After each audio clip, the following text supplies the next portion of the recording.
3 सप्ताह बीत गए।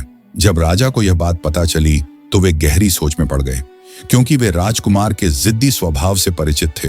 राजा ने गांव के मुखिया को सलाह के लिए बुलाया। मुखिया बहुत बुद्धिमान, वफादार और अनुभवी व्यक्ति था।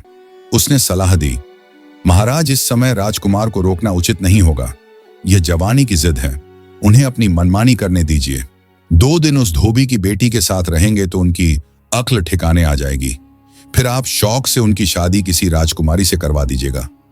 वैसे भी राजाओं की कई रानियां होती हैं, यह भी एक कोने में पड़ी रहेगी। राजा को यह बात झंझ गई। उन्होंने राजकुमार को बुलाया और कहा, हम तुम्हारी जिद और इच्छा को देखते हुए तुम्हें अनुमति देते हैं। तुम उस लड़की से विवाह कर सकते हो। राजा ने तुरंत उस धोबी और उसकी पत्नी को बुलावा भेजा। वे दोनों डरते कांपते महल पहुंचे, यह सोचते हुए कि न जाने उनसे क्या अपराध हो गया है। राजकुमार ने उनसे कहा, हम तुम्हारी बेटी से विवाह करना चाहते हैं, तुरंत तैयारियों में लग जाओ। राजकुमार ने सोचा था कि धोबी और उसकी पत्नी खुशी से फूले नहीं समाएंगे और उन्हें इतना सम्मान देने के लिए उसके पैर पकड़ लेंगे, लेकिन ऐसा कुछ नहीं हुआ।